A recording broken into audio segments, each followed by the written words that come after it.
Ladies and gentlemen, SideStrafe back with some more Star Wars The Old Republic. And today I've got a hybrid video for you. We're going to take a look at a Flashpoint that I ran on yesterday's live stream with Bombadil.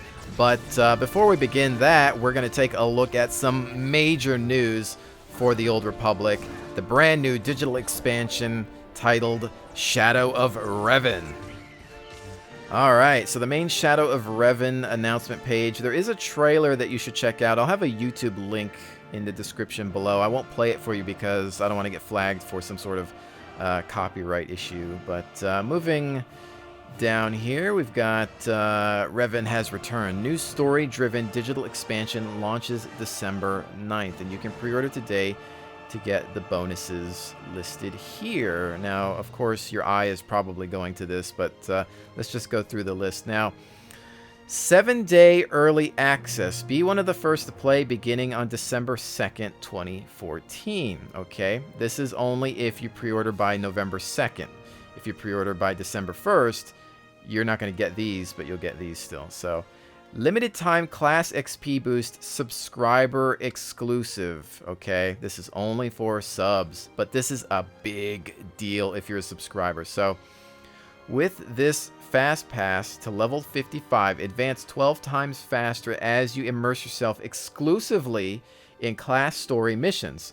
This boost is effective immediately and expires December 1st. So what does this mean? Well, if you're paying a monthly fee, if you're a subscriber, and you're making an alt character or continuing to level a character that's not yet 55, and you're experiencing the story quests, the main quests of the game, the meat and potatoes of the game, you will get 12 times bonus experience for those quests. Not side quests, just the main story stuff. So if you're a trooper and you're on chapter 1 and you're going through the whole Havoc Squad story arc or whatever, you're going to get your experience boost for that. But if you hit a side quest that's available to anyone, not for that. So what does this mean, though? Well, let's face it. A lot of people don't like the side quests. Some of them are pretty bad, and some of them just waste your time. They keep you on planets for way too long. So this means that with 12 times bonus XP, this means that you're going to be able to enjoy the story, the meat and potatoes of Star Wars The Old Republic, and level by simply playing through story arcs. And that is a big deal. Trust me. I was on Reddit today reading through the announcement post, and everybody is flipping out in a good way over this news. Everybody's like, well, time to make alts. You know, they're pre-ordering now. They're getting into this. It's going to allow people to make a duplicate character, maybe go down a different advanced line. So this is a big deal, and I'm actually overwhelmed by this news because this means that I can level up my Jedi and maybe even some other characters on the Empire side. So I'm really excited about this news, but you do have to be a subscriber to take advantage of this. So there's that. Grand Statue of Revan, which this looks broken, but if we click on it, there you go. That's quite the statue. This is actually a stronghold in Coruscant, and this is the outside area if you unlock this. So there is a player to scale. That's a huge statue. I did not think it was going to be that large. That's pretty crazy. But yeah, I don't know where you would put that if you don't have this area unlocked, but there it is. That's pretty cool. And then you will also get the first digital expansion, Rise of the Hutt Cartel. Offer continues post-launch, as you can see here. Now, Rise of the Hutt Cartel is free if you're a subscriber. Otherwise, you had to originally pay $20 for it. But now, instead of buying that, you can just buy this, and it's going to give you Rise of the Hutt Cartel with it. And it makes sense, of course, because Hutt Cartel is what brings you to level 55. So you need that in order to get to this next expansion, which, of course, also raises the level cap to 60.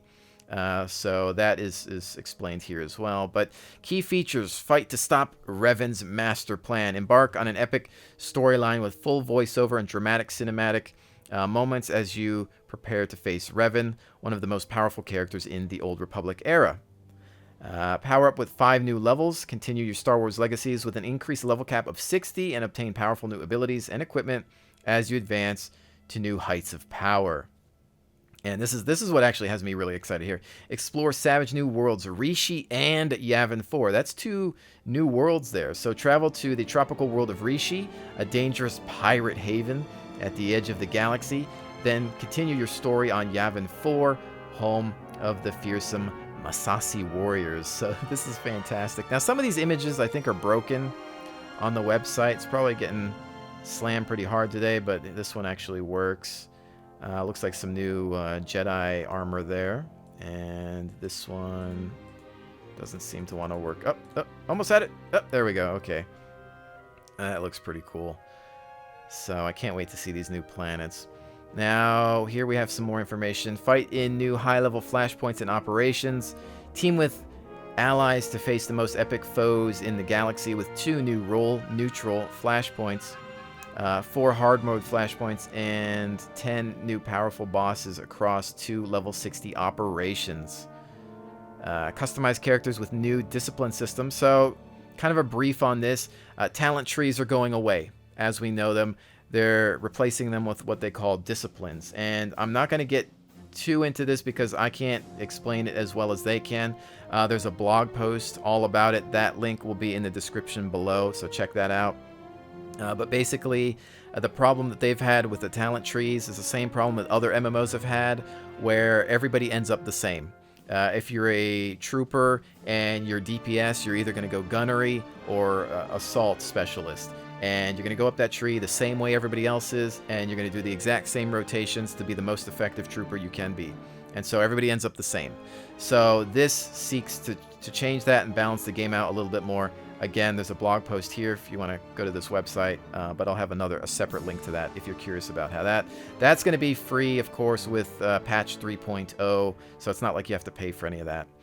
And then it says here, unlock new gear and reputation rewards, earn powerful new Revanite gear, crafting schematics, and new mounts, including armored vehicle transports. Could that mean that multi-person mounts, perhaps? Like an APC or something? That could be interesting. So, as you can see here, the new discipline system is a game-wide update that will be released with Game Update 3.0 at the start of Early Access on December 2nd, 2014. Some frequently asked questions here, but again, I think we covered the basics. So again, just to summarize, this is a $20 expansion that you can purchase now. The second you purchase, if you're a subscriber, this becomes activated today. So you can start leveling through storylines and hit 55 really fast.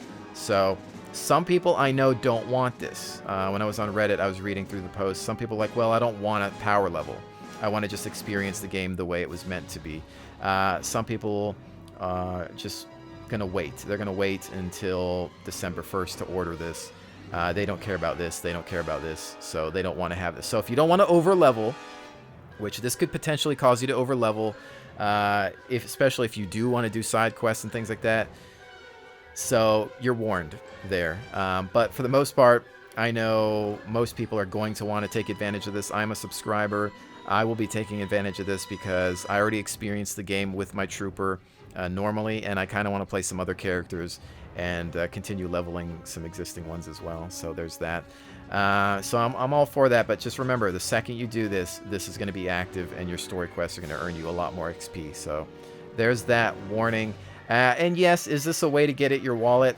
Yeah, it's a good way to get at your wallet. But if you're a subscriber, this is actually exciting news for everybody because people have been waiting for new content for a year, and it's just about time. You know, they added space battles and they added strongholds, but really, as cool as that stuff is, this is really the heart of the game. So this is actually really big news, and this is a huge deal.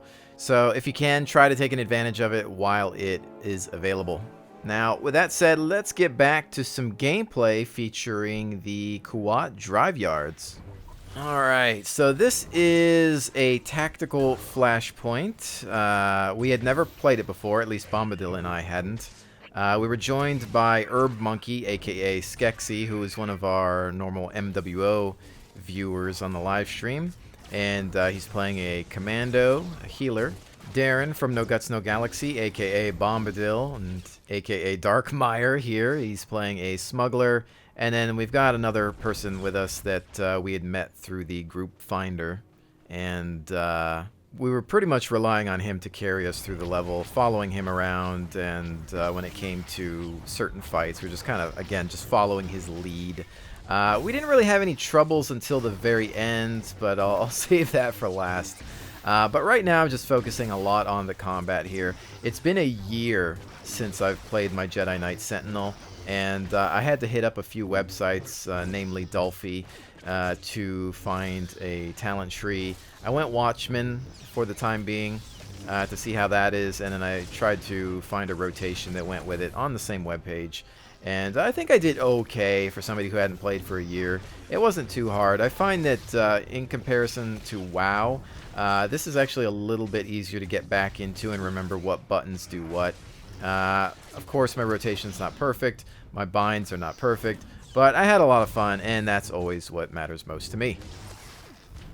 So I wanted to do something a little bit different today. I called this a hybrid video at the very start because I included some news about the new expansion, but I'm also including some gameplay here. I really didn't want to just make a video about news. It would have been 5 to 10 minutes of me talking over a website, and I think that that's kind of a cheapskate thing to do on YouTube. So I wanted to also bring you some gameplay, and I thought that this was pretty exciting.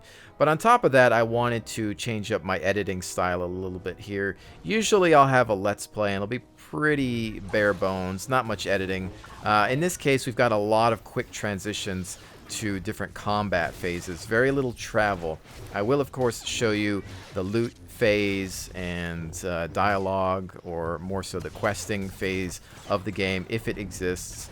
I will, of course, also show you scenery if I think that it's good enough to showcase. So if there's like a pretty area or a nice looking expanse or some mountain ranges or something, I'll of course want to share that with you. But this was a fairly generic space station, and I figure a lot of you have played this, and so I really only wanted to include the questing aspects, such as this puzzle area here, and the combat, because I felt that that was just the most exciting part of what we experienced this day. So I definitely hope that you appreciate this new editing style, as it's something that I'd like to continue doing.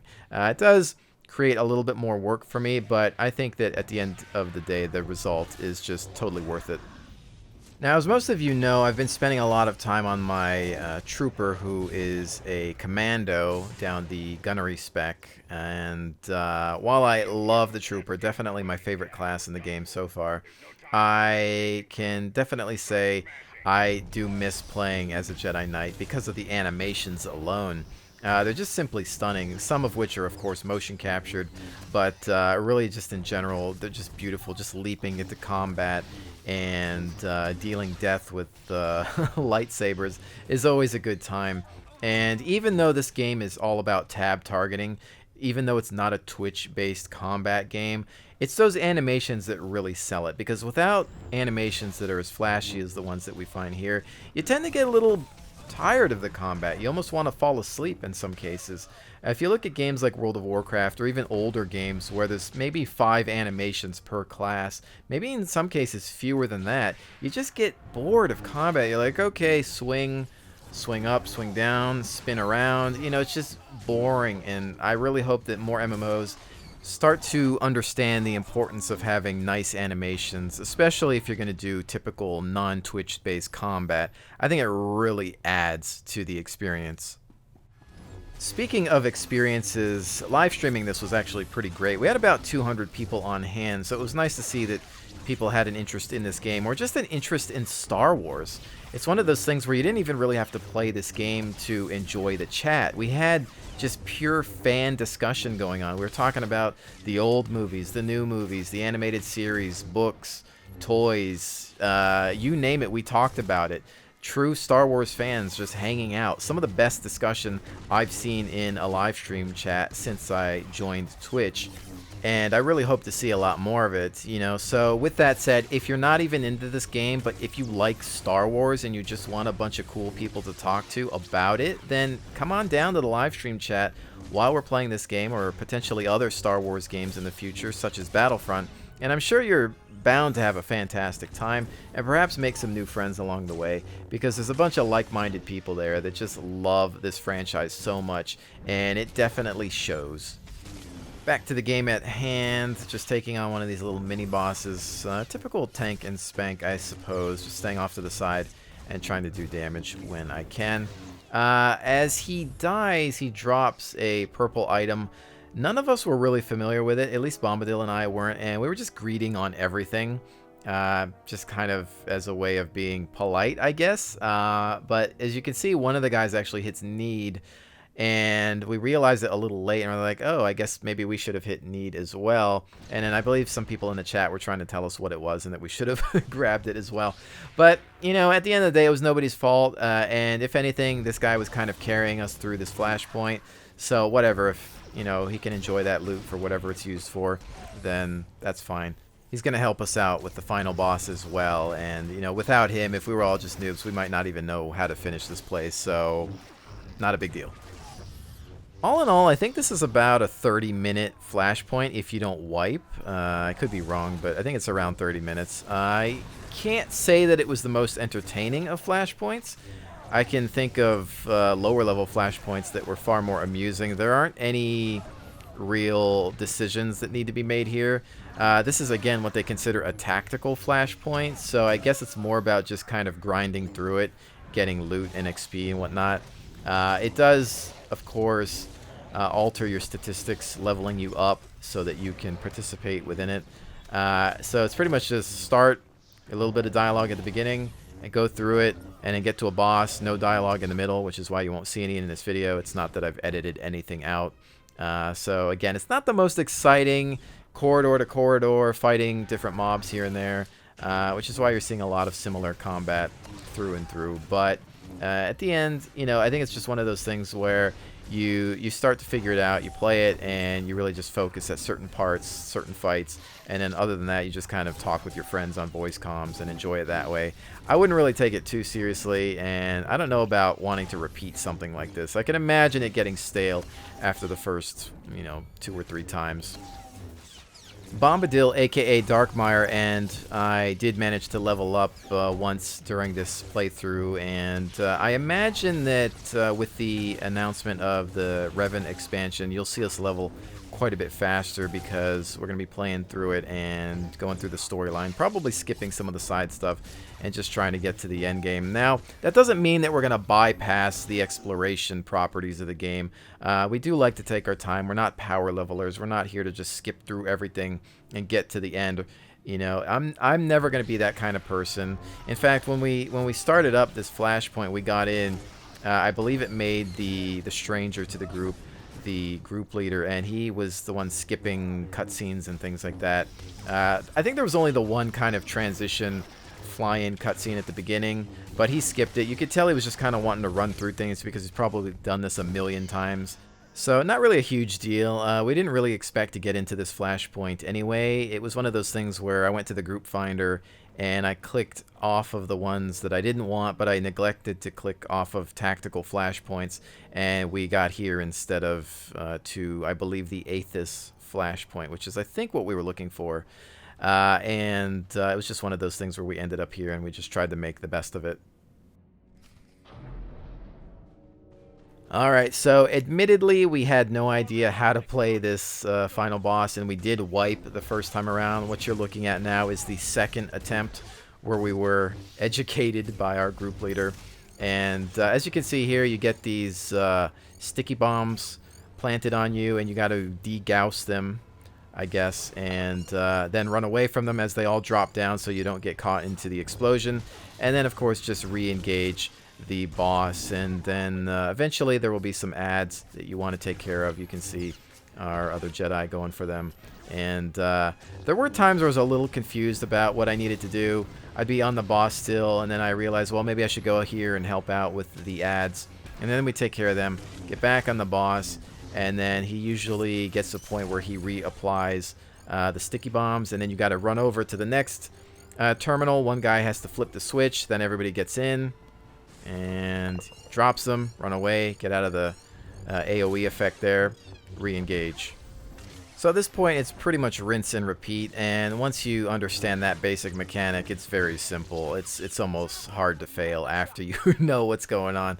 But again, it's just more so trying to follow the lead of our other Jedi and kind of just focus on keeping him alive for the commando healer, and then you know, just running back and forth between these stations, because the stations swap out. You can see that we're running to different corners of the room, so it's just trying not to mess up.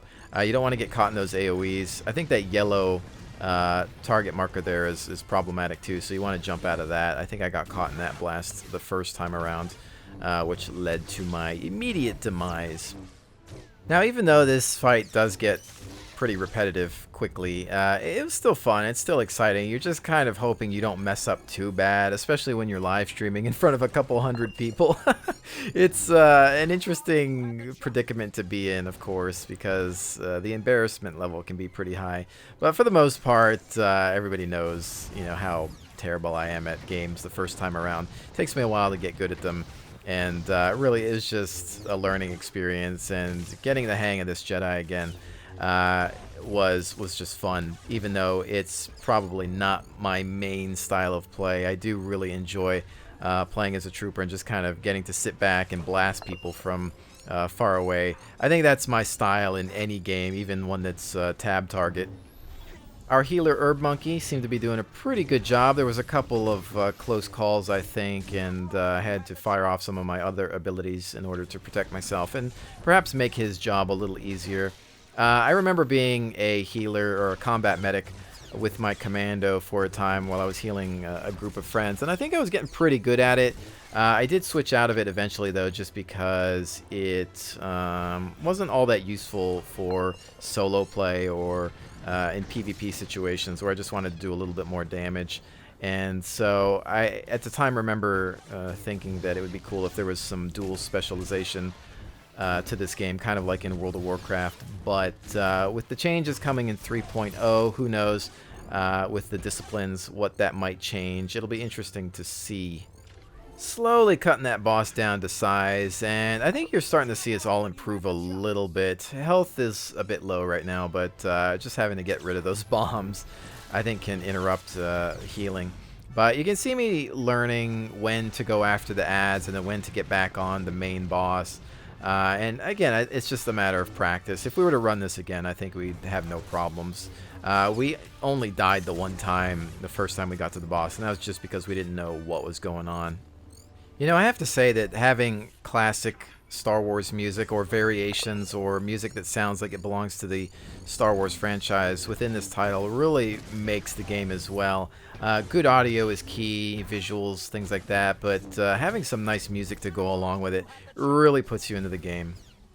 Alright, good night, sweet prince. That'll learn you, even though you killed us the first time. But anyways, just finishing off a couple of ads here.